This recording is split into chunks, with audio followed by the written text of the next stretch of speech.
اسی طرح ایک اور روایت ہے، حضرت یحییٰ بن سعد رضی اللہ تعالیٰ عنہ سے بیان کرتے ہیں کہ حضرت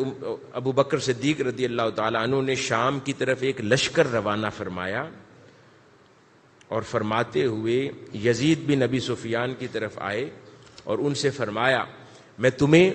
10 چیزوں کی وصیت کرتا ہوں، کسی بچے کو، کسی عورت کو، کسی بوڑھے کو، کسی بیمار کو قتل نہ کرنا میدان جنگ میں، اور نہ ہی کوئی پھلدار درخت کاٹنا، نہ ہی کسی آباد گھر کو ویران کرنا، اور نہ ہی کسی بھیڑ اور اونٹ کی کونچے کاٹنا، مگر کھانے کے لیے جتنی ضرورت ہو شرعاً بس اس کو ذبح کرنا، اور کھجوروں کے پودوں کو مت کاٹنا، نہ انہیں جلانا، اور مال غنیمت کو تقسیم کرنے میں کسی کو دھوکہ نہ دینا، اور کبھی بھی میدان جنگ میں بزدل نہ بننا۔ یہ 10 وصیتیں فرمائیں، اور اس کے اندر دیکھیں کتنے امور یہ جو اللہ کی مخلوق ہے انسانوں کے علاوہ ان کے حوالے سے تھے۔ اسی طرح حاضرین گرامی ایک اور روایت میں حضرت عبداللہ بن عمر رضی اللہ تعالیٰ عنہ روایت کرتے ہیں کہ حضرت ابوبکر صدیق رضی اللہ تعالیٰ عنہ نے ایک لشکر کو شام کی طرف روانہ کیا اور کم و بیش 2 میل اس قافلے کے ساتھ چلتے رہے، اور اس قافلے کو جو لیڈ کر رہے تھے ان کو نصیحتیں فرماتے رہے، اور پھر وہ فرمایا کہ میں وصیت کرتا ہوں کہ بزدل نہ بننا، کھجوروں کے پودے تباہ نہ کرنا، کھیتیاں نہ جلانا، چوپایوں کو قید نہ کرنا، کسی پھلدار درخت کو نہ کاٹنا، کسی شیخ فانی یعنی بوڑھے شخص کو قتل نہ کرنا، اور اس قسم کی نصیحتیں ارشاد فرماتے رہے۔ حضرت عبداللہ بن عمر رضی اللہ تعالیٰ عنہ فرماتے ہیں کہ رسول اللہ صلی اللہ علیہ وآلہ وسلم نے فرمایا رحم کرنے والے پر اللہ بھی رحم فرماتا ہے، تم زمین والوں پر رحم کرو اللہ تم پر وہاں رحم فرمائے گا۔ یعنی اب اس زمین والوں میں ہر شے آ جاتی ہے، اللہ کی مخلوق، اس کی چرند پرند درخت جانور حیوانات نباتات ہر شے آتی، فرمایا ان پر رحم کرو اللہ تم پر رحم فرمائے گا۔ اسی طرح سیدنا ابی ہریرہ رضی اللہ تعالیٰ عنہ نے ارشاد فرمایا کہ تر جگر والے ہر شے میں اجر ہے، جو شے جس کو اللہ نے حیات بخشی ہے، جس کا باطن تر ہے، خشک نہیں ہے، گیلا ہے، فرمایا اس کے ساتھ برتاؤ میں اجری ہے۔ اب چاہے وہ تر جگر جانور کا ہو یا کسی درخت کا ہو، کیونکہ وہ بھی پلانٹ بھی تر جگر والے ہیں، ان کے ساتھ بھی اگر خیر کا برتاؤ کریں گے تو اللہ رب العزت نے اس کے اندر ہر انسان کے لیے اجر رکھا ہے۔ اسی طرح حضرت ابو امامہ رضی اللہ تعالیٰ عنہ فرماتے ہیں کہ حضور نبی اکرم صلی اللہ علیہ وآلہ وسلم نے فرمایا جس شخص نے ایک چڑیا کو ذبح کرتے وقت بھی دل میں رحم محسوس کیا، یہ بڑی خوبصورت بات، ایک چڑیا کو بھی ذبح کرتے ہوئے دل میں رحم محسوس کیا، اللہ تعالیٰ قیامت کے روز اسے بخش دے گا۔ نرم دلی کی طرف متوجہ فرمایا کہ جو شخص چڑیا کو ذبح کرتے ہوئے بھی دل میں کچھ نرمی محسوس کرے، غم محسوس کرے، دکھ محسوس کرے، خوشی سے نہ کرتا ہو، تو اللہ پاک اس کی اس نرم دلی کی وجہ سے اسے آخرت میں بخش دے گا۔ یہ آداب زندگی کے جو برتاؤ ہے انسانوں کے علاوہ، انسانوں سے برتاؤ متعلق تو ہم پہلے بات کرتے چکے ہر نشست، اب یہ باقی امور۔ اسی طرح حضرت عبداللہ بن عمر رضی اللہ تعالیٰ عنہ سے روایت ہے کہ رسول اللہ صلی اللہ علیہ وآلہ وسلم نے فرمایا اس شخص پر اللہ لعنت فرماتا ہے جو جانور کے ناک اور کان کاٹے۔ اللہ پاک نے اس شخص پر لعنت کی ہے جو زندہ جانور کے ناک اور کان کاٹے، یعنی ان کو تکلیف پہنچائے، زندہ جانور کو۔ معروف روایت نہیں سن رکھی جسے حضرت ابو ہریرہ رضی اللہ تعالیٰ عنہ نے روایت کیا کہ حضور نبی اکرم صلی اللہ علیہ وآلہ وسلم نے فرمایا ایک کتا کسی کنویں کے گرد گھوم رہا تھا اور بے حد پیاسا تھا، ان قریب تھا کہ مر جاتا۔ اس اثناء میں بنی اسرائیل کا ایک بدکار عورت ادھر سے گزری، اس نے اس کو مرتے دیکھا پانی کی پیاس میں، اس نے اپنے موزے سے اس کو لٹکا کے کنویں سے پانی نکال کر اس کو پلایا اور اس کی زندگی بچ دی، اور عمر بھر کے اس کے گناہ تھے، اللہ رب العزت نے اس ایک جانور کی زندگی بچانے کے عوض اس کو بخش دیا۔ اور یہ حدیث بخاری شریف اور مسلم شریف دونوں میں آئی ہے، متفق علیہ ہے۔ تو یعنی یہ جانور کی جان ایک بچا لی اور اس سے اللہ رب العزت نے اس کی بخشش کا سامان فرما دیا۔ اور دوسری طرف ایک اور روایت میں ایک بلی کو ایک عورت نے باندھ رکھا تھا، نہ خود کھانا دیتی نہ خود سے کھانے دیتی، اور اس حالت میں مر گئی۔ اللہ رب العزت نے اس کے باقی تمام اعمال کو رد فرما کر اسے دوزخ میں ڈال دیا۔ اتنی زیادہ احساس انسانیت کا، جانوروں کا، لوگوں کا، ارد گرد کے ماحول کا در حقیقت یہ تقاضا ہے۔ حضرت عبداللہ رضی اللہ تعالیٰ عنہ فرماتے ہیں کہ ہم ایک سفر میں تھے اور رسول اللہ صلی اللہ علیہ وآلہ وسلم کے ساتھ تھے ہم۔ آقا علیہ الصلوۃ والسلام قضائے حاجت کے لیے دور تشریف لے گئے تو ہم صحابہ نے اچانک ایک درخت کے اوپر ایک خوبصورت گانے والی چڑیا دیکھی، جیسے کوئل ہوگی یا کوئی، یعنی جو گاتی تھی چڑیا، ہم نے وہ دیکھی۔ اس کے گھونسلے میں 2 بچے تھے اس کے، ہمیں خواہش ہوئی، ہم نے وہ 2 بچے اٹھا لیے۔ وہ چڑیا دل ملا اٹھی اور وہ اڑتی اڑتی گئی اور اس نے آقا علیہ الصلوۃ والسلام کو شکایت کر دی کہ یا رسول اللہ صلی اللہ علیہ وآلہ وسلم، آپ کے لوگوں نے میرے بچے اٹھا لیے۔ آقا علیہ الصلوۃ والسلام واپس تشریف لائے اور ان سے پوچھا کہ اس چڑیا کے بچے کس نے اٹھائے؟ صحابہ نے عرض کیا یا رسول اللہ صلی اللہ علیہ وآلہ وسلم، ہم نے اٹھائے ہیں۔ آپ نے فرمایا ابھی واپس کر دو، اس کو کیوں تکلیف پہنچائی؟ یہ احساس ہے۔ اس چڑیا کو بھی پتا تھا کہ میری جائے امان کون سی ہے، یہ لوگ کس کا کہنا مانیں گے۔ وہ شکایت لے کر سیدھا وہاں پہنچی اور اس کو اس کے بچے میسر آ گئے۔ پھر وہ جو حنانہ تھا، ستون، تنا درخت کا، جس سے ٹیک لگا کر آقا علیہ الصلوۃ والسلام خطبہ ارشاد فرمایا کرتے۔ اب وہ ذرا واقعہ کتنا خوبصورت ہے، یاد کریں کہ حضور ٹیک لگا کر خطاب فرماتے، صحابہ کرام دیکھتے کہ طویل دیر تک حضور کو کھڑا ہونا پڑتا ہے، تکلیف ہوتی ہے، تو آپ کے صحابہ میں ایک بڑئی تھا، وہ جا کر ممبر لکڑی کا کاٹ کر لے آیا۔ آقا علیہ الصلوۃ والسلام نے اسے پسند فرمایا اور مسجد میں رکھوا کر اس کو استعمال فرمانا شروع کیا۔ تو پہلا دن تھا کہ اب اس تنے کے ساتھ حضور کی ٹیک نہ لگی، اور صحابہ کرام کہتے ہیں کہ ہم سب نے سنا کہ وہ تنا اونچی آواز میں بلک بلک کر بچوں کی طرح اس نے رونا شروع کر دی، یہاں تک کہ آقا علیہ الصلوۃ والسلام نے اس کا اتنا احساس کہ ممبر پر خطاب بند کیا اور آ کر اپنے سینے سے لگا لیا اس تنے کو، اور بچوں کو جیسے تھپکی دے کر چپ کرواتے ہیں اس طرح اس تنے کو چپ کرواتے رہے کہ یہاں تک کہ وہ سسکیاں لے لے کر چپ ہو گیا۔ پھر آقا علیہ الصلوۃ والسلام نے اس سے پوچھا کہ کیا چاہتے ہو، یہیں ہرا بھرا کر دوں یا جنت میں لگا دوں اور انبیاء اور صلحاء امت تم سے پھل کھائیں؟ اس نے کہا یا رسول اللہ صلی اللہ علیہ وآلہ وسلم، مجھے جنت میں لگا دیں۔ اس تنے کو بھی اتنی سمجھ تھی کہ اس نے کہا کہ دنیا میں ہرا بھرا ہونے سے کیا ملے گا، دنیا کی خزاں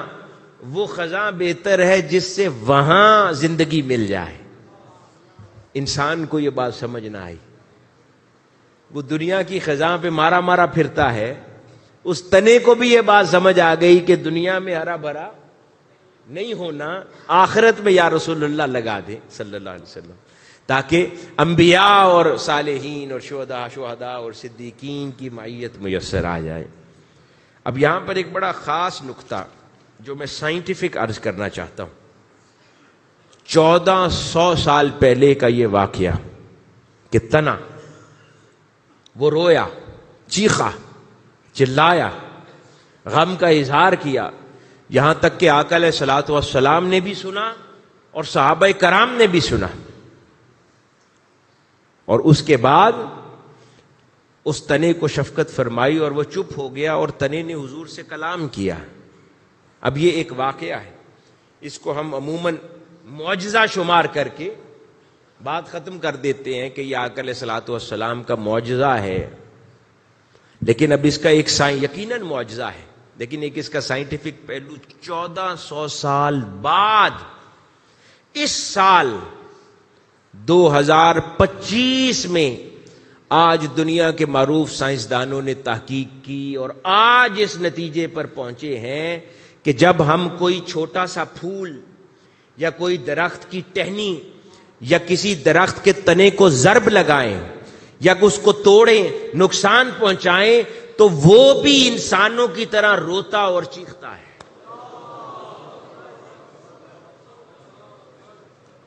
ہمارے لیے اس کی کوئی وقت نہیں ہے۔ آج 1400 سال بعد، 1450 سال بعد سائنس کو یہ بات سمجھ آئی کہ جس طرح انسان یا جانور تکلیف پہنچنے پر چیختا ہے، اسی طرح نباتات میں یہ درخت، پھول، پتے اور پودے بھی چیختے ہیں اور روتے ہیں، چلاتے ہیں جب ان کو توڑتے ہیں۔ ہمارے لیے بہت آسان ہوتا ہے کہ جب ان کو توڑتے ہیں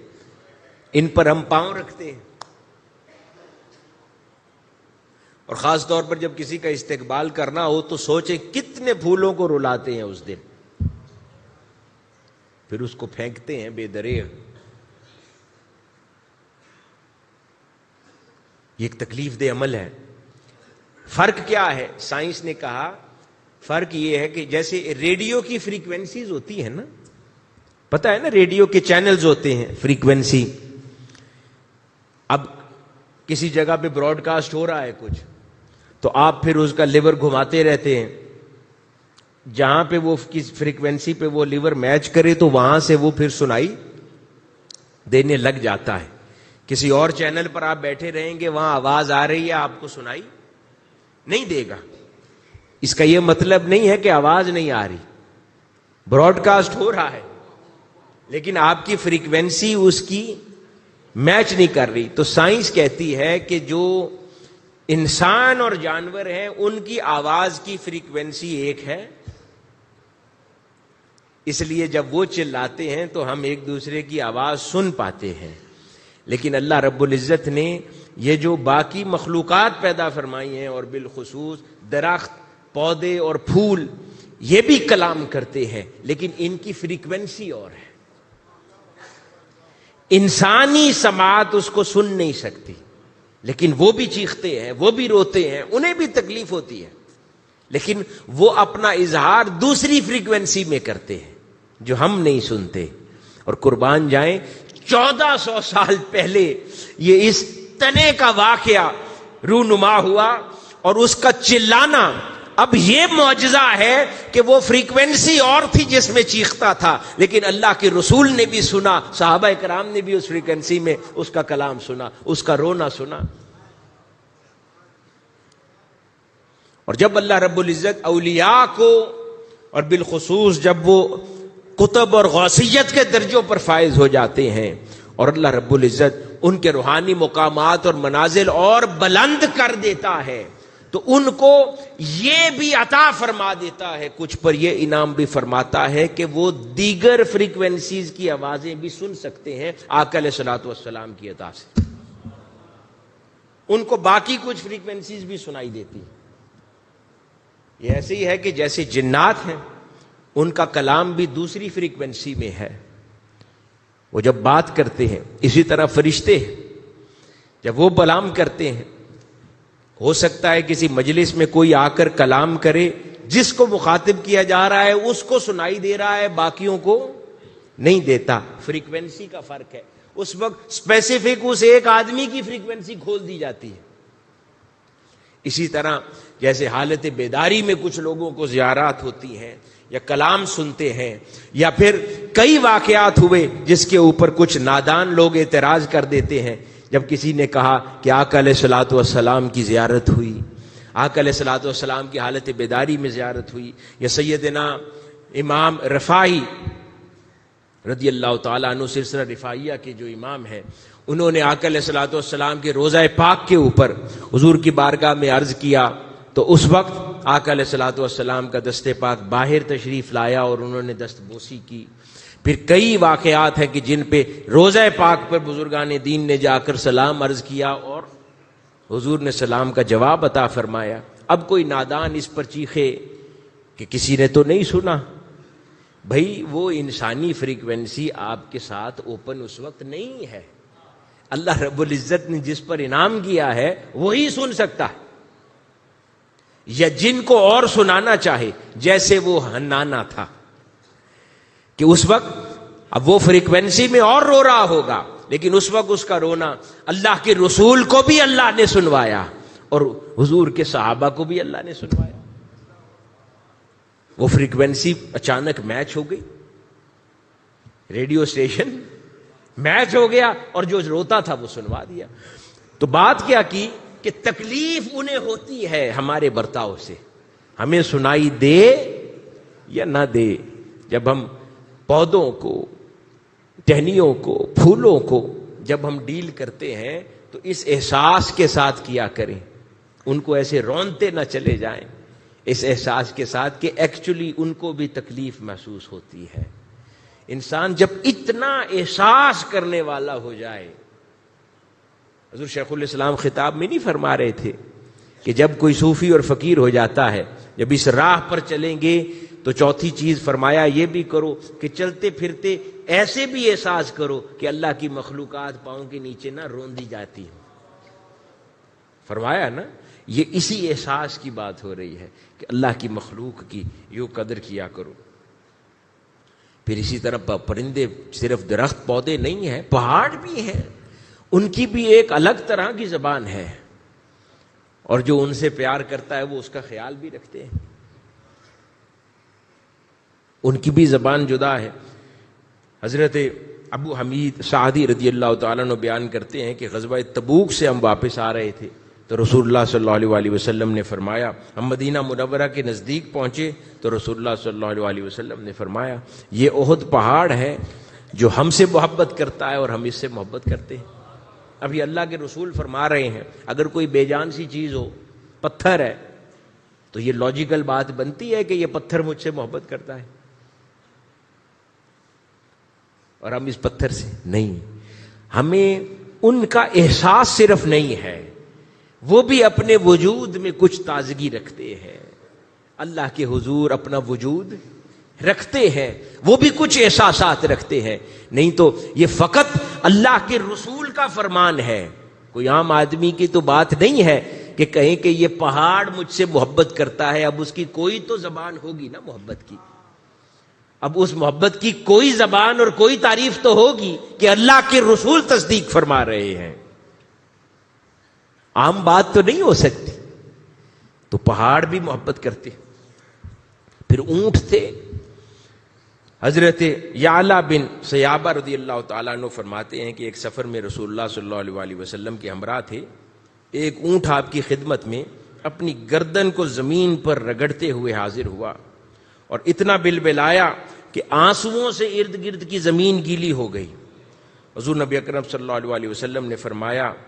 کیا تم جانتے ہو کہ یہ اونٹ کیا کہہ رہا ہے؟ عرض کیا یا رسول اللہ صلی اللہ علیہ وسلم، اللہ اور اس کا رسول بہتر جانتے ہیں.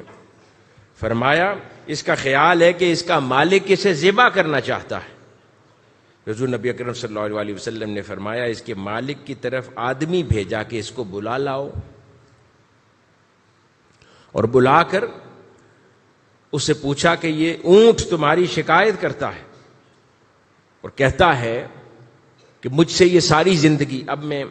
لفظاً حدیث نہیں پڑھ رہا، مفہوماً بیان کر رہا ہوں، ساری زندگی یہ مجھ سے کام لیتا رہا، ساری زندگی یہ مجھ سے کام لیتا رہا، مجھے کبھی سردیوں کے موسم کے سفر کرواتا رہا، کبھی گرمیوں کے موسم کے سفر کرواتا رہا، میں اس کے لیے غلے اٹھا کر لاتا تھا، اس کے گھر کا سامان اٹھا کر لاتا تھا، ساری زندگی جوانی میں اس کی خدمت کی. اب یہ بوڑھا ہوگی، جب میں بوڑھا ہوا تو پھر اس نے مجھے اور اونٹوں کی پیدائش کے لیے استعمال کیا،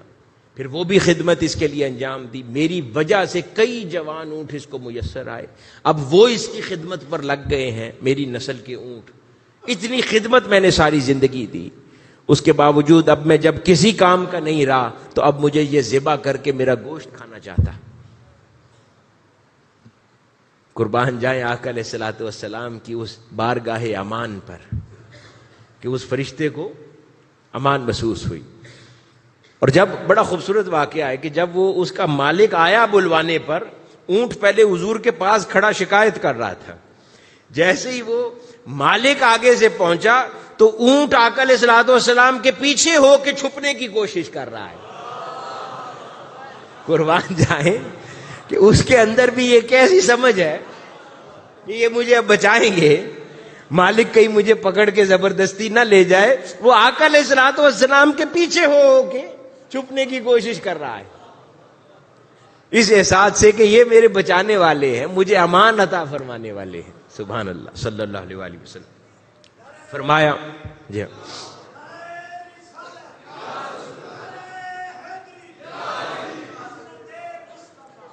تو آقا علیہ الصلوۃ والسلام نے فرمایا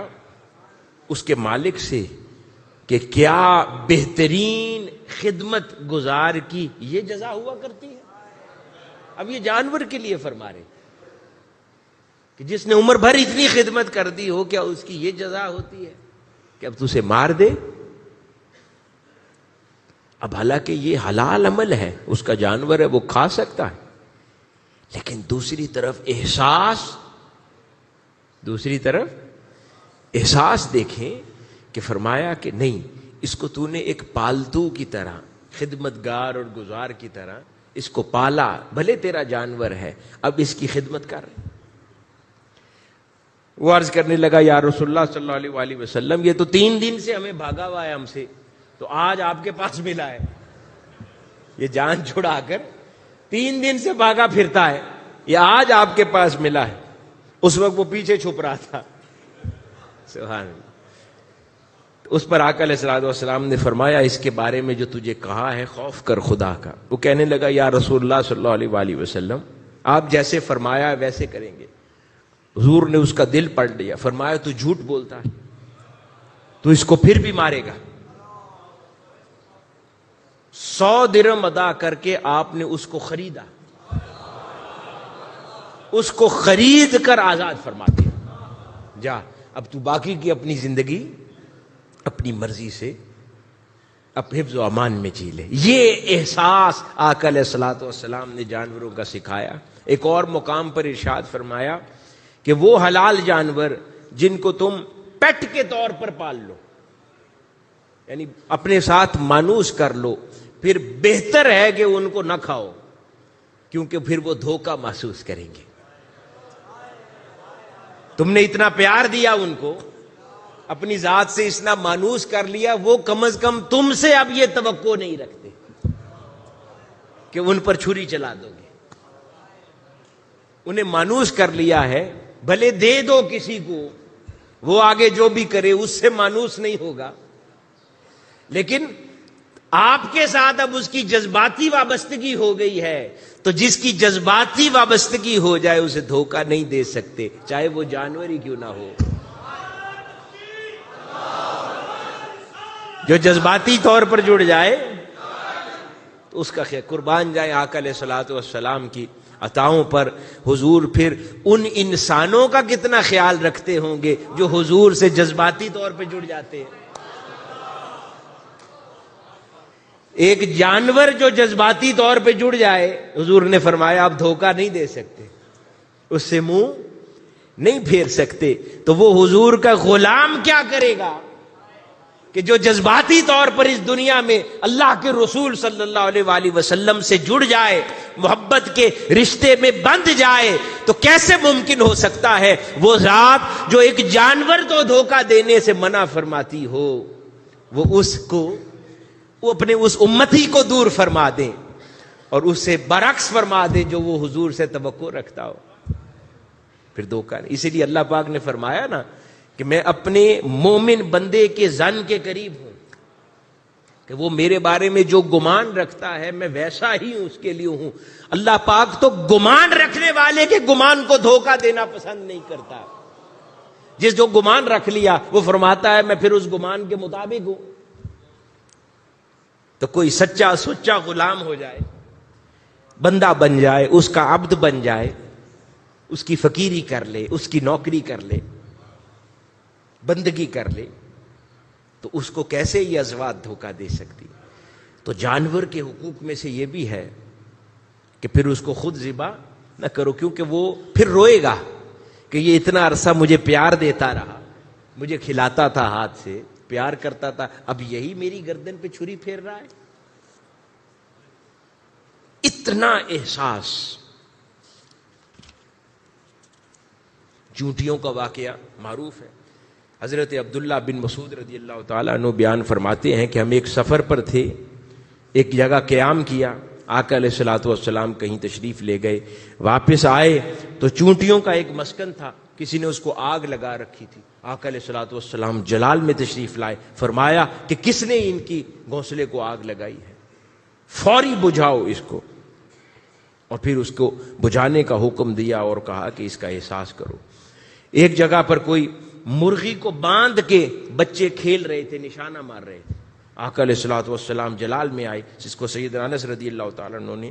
روایت کیا، اور انہوں نے منع کیا، انہوں نے کہا کہ خبردار مرغی کو باندھ کر تیر اندازی نہ کرو، میں نے آقا علیہ الصلوۃ والسلام کو منع فرماتے سنا۔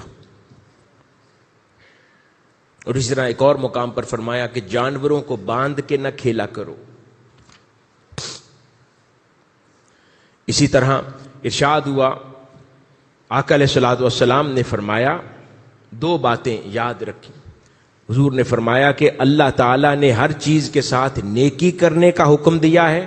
سو جب تم کسی شے کا شکار کرو تو اسے بھی احسن طریقے سے شکار کرو،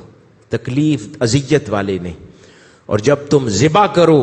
تو اسے بھی احسن طریقے سے ذبح کرو۔ تم میں سے ہر شخص کو چاہیے کہ وہ چھری تیز کرے اور اپنے ذبیحہ کو آرام پہنچائے، کھردری چھری سے بھی نہ کرو کہ اسے تکلیف پہنچے۔ اور شکار کے لیے بھی جو بزرگان دین سے تعلیم میسر آئی ان احادیث مبارکہ کی روشنی میں اور کچھ احادیث مبارکہ سے، کہ جتنی ضرورت کا کھانا ہو اتنا شکار کرو، صرف کھیل کے طور پر جانیں نہ لیتے رہو جانوروں کی۔ جیسے کئی بار لوگ ہوتے ہیں نا کہ کھانا نہیں ہے اتنا، کھانا ہے ایک پرندہ، اور شکار کیا اور مارے 100 نشانہ سیدھا کرتے ہوئے، جانے لی 100 کی، کھایا 1، تو کہا کہ جتنی تمہیں ضرورت ہے حلال ہے جائز، اس کے سوا اللہ کی اس مخلوق کو نقصان نہ پہنچاؤ، اس کی بھی ممانعت ہے۔ اسی طرح ایک اور حدیث میں حضور نبی اکرم صلی اللہ علیہ وسلم کی خدمت میں عرض کیا کہ یا رسول اللہ، ایک صحابی نے عرض کیا یا رسول اللہ صلی اللہ علیہ وسلم، بڑی خوبصورت حدیث ہے، جب میں بکری کو ذبح کرتا ہوں تو مجھے اس پر بڑا رحم آتا ہے۔ یا رسول اللہ، جب میں بکری کو ذبح کرتا ہوں، یعنی بقرعید پر کرتا ہوگا نا، بکری کو ذبح کرتا ہوں تو مجھے اس پر بڑا رحم آتا ہے، یا اس نے یہ کہا کہ مجھے بکری کو ذبح کرنے سے اس پر رحم آتا ہے۔ آقا علیہ الصلوۃ والسلام نے فرمایا اگر تجھے بکری پر رحم آتا ہے تو اللہ تعالیٰ تجھ پر رحم فرمائے گا۔ یہ نہیں فرمایا کمزور دل کے ہو، یہ تو حلال کام ہے، نہیں، یہ کیسی بات کر دی، نہیں۔ ہم لوگ تو خون بہانے میں بہادری محسوس کرتے ہیں، جرت ہے، اس کو مردانگی شمار کرتے ہیں۔ آقا علیہ الصلوۃ والسلام کو عرض کیا یا رسول اللہ صلی اللہ علیہ وسلم، جانور ذبح کرتا ہوں مجبوری میں، تو دل میں رحم آتا ہے اس کے لیے۔ فرمایا کہ اگر واقعی تیرے دل میں جانور کے لیے رحم آتا ہے تو پھر اللہ تجھ پر رحم کرے، کرم فرمائے۔ اسی طرح ایک اور مقام پر اتنا احساس، حضرت عبداللہ بن عمر رضی اللہ تعالیٰ عنہ روایت کرتے ہیں کہ رسول اللہ صلی اللہ علیہ وسلم نے ایک شخص کے پاس سے گزرے جو بھیڑ کا دودھ دو رہا تھا، شیپ کا دودھ دھو رہا تھا۔ آقا علیہ الصلوۃ والسلام نے فرمایا اے فلاں شخص، جب تو دودھ نکال تو اس کے بچے کے لیے بھی چھوڑ دے۔ جانوروں کے ساتھ یہ سب سے بڑی نیکی ہے کہ ان کی ماؤں کا دودھ دوتے ہوئے ان بچوں کے لیے ان کی ضرورت کا پورا دودھ چھوڑ دیا جائے۔ یہ جانوروں کے ساتھ نیکی ہے، یہ احساس ہے۔ اسی طرح حضور نبی اکرم صلی اللہ علیہ وسلم کچھ لوگوں کے پاس سے گزرے، وہ مینڈے کو باندھ کر تیر مار رہے تھے۔ آقا علیہ الصلوۃ والسلام نے ناپسند فرمایا اور فرمایا کہ جانوروں کو یوں زخمی کرنا حرام ہے، ناجائز ہے۔ پھر اتنا احساس، آداب ہیں یہ۔ حضرت معاذ بن انس رضی اللہ تعالیٰ عنہ فرماتے ہیں کہ حضور نبی اکرم صلی اللہ علیہ وآلہ وسلم نے فرمایا جانوروں پر تب سوار ہو جب وہ صحیح سالم ہوں، اور انہیں اپنی کرسیاں مت بنایا کرو۔ اتنا احساس کہ جانوروں کو اپنی بیٹھنے کی جگہ نہ بناؤ کرسیاں، کہ بیٹھنے کی کوئی جگہ نہیں مل رہی تو جانور پر بیٹھ جاؤ، وہ غریب بھی کھڑا ہے، تھکتا ہوگا، فرمایا کہ اسے کرسی نہ بناؤ۔ ایک اور مقام پہ سیدنا ابی ہریرہ رضی اللہ تعالیٰ عنہ نے فرمایا کہ رسول اللہ صلی اللہ علیہ وسلم نے فرمایا کہ جانوروں کی پیٹھوں کو منبر بنانے سے بچو، بے شک اللہ تعالیٰ نے انہیں تمہارے لیے اس لیے مطیع کیا ہے تاکہ تمہیں اس ایک مقام سے دوسرے مقام تک پہنچا سکیں جہاں تم بغیر مشقت کے پیدل چلے بغیر نہیں جا سکتے تھے، اور تمہارے لیے باقی زمین بنائی ہے، اس کا استعمال کرو۔ جانوروں کو پیٹھ کو منبر بنا کر نہ بیٹھ جایا کرو کہ ان کو تکلیف پہنچے، اتنا احساس۔ حضرت ابی ہریرہ رضی اللہ تعالیٰ عنہ بیان کرتے ہیں کہ جب ہم ہریالی میں سفر، آقا علیہ الصلوۃ والسلام نے فرمایا کہ جب تم ہریالی میں سبزے میں سفر کرو تو زمین سے اونٹوں کو ان کا حصہ لینے دیا کرو، اور جب تم خشک سالی میں سفر کرو تو تیز چلا کرو تاکہ تمہارے اونٹ کمزور نہ ہو جائیں، اور جب تم خیر آخری شب میں قیام کرو تو گزرگاہوں سے اعتراض کیا کرو کہ رات کے وقت وہ جانوروں اور حشرات الارض کی جگہ ہوتی ہے، کہیں تمہارے پاؤں کے نیچے مارے نہ جائیں۔ راتوں کو سفر کرتے ہوئے راہوں سے اعتراض کیا کرو، کیونکہ رات کو اب وہاں پر جانور نکلتے ہیں اور حشرات الارض نکلتے ہیں، اور کہیں وہ اندھیرے میں تمہارے ہاتھوں مارے نہ جائیں، تو احتیاط کرو۔ اور دن کے اجالے میں ہریالی میں سفر کرو تو جانوروں کو ان کا حصہ کھانے کی مہلت دیا کرو، اور جب تم خشک سالی کے علاقوں سے سفر کرو تو تیزی سے نکلو، کیونکہ تمہارے جانور کو اب تکلیف اور دشواری ہے۔ حاضرین گرامی، اسی طرح آقا علیہ الصلوۃ والسلام نے فرمایا، اسے حضرت ابو درداء رضی اللہ تعالیٰ عنہ روایت کرتے ہیں کہ رسول اللہ صلی اللہ علیہ وآلہ وسلم فرماتے سنا کہ بے شک اللہ تعالیٰ ان گونگے بے زبان جانوروں کے ساتھ اچھا برتاؤ کرنے کی وصیت فرماتا ہے، اور یہ کہ ان کو اچھے ٹھکانوں پر رکھو، یعنی جانوروں کے لیے بھی مناسب ٹھکانے دیکھو جہاں کمفرٹیبلی بیٹھ سکیں، اور جب تم قحط سالی کا شکار ہو جاؤ تو پھر اپنا بھی خیال رکھو اور ان کا بھی خیال رکھو، اور پھر جلدی سے لے کر خود بھی نکلو قحط سالی کے علاقوں سے، اور اپنے جانوروں کو بھی لے کے نکلو تاکہ وہ بھوک کی وجہ سے مر نہ جائیں۔ اسی طرح حضرت جابر رضی اللہ تعالیٰ عنہ روایت کرتے ہیں کہ آقا علیہ الصلوۃ والسلام تشریف لے جا رہے تھے، ایک گدھے کا منہ داغا ہوا تھا۔ ہم لوگ تو فیل ہی نہیں کرتے نا کہ ہم کیسے تکلیف دے رہے، ایک گدھے کا منہ داغا ہوا تھا۔ آقا علیہ الصلوۃ والسلام نے ارشاد فرمایا، اس پر اللہ کی لعنت جس نے اس کا منہ داغا ہے۔ ایک گدھے کا منہ، فرمایا اس پر اللہ کی لعنت جس نے اس کا منہ داغا ہے، یعنی اس کو تکلیف پہنچائی ہے۔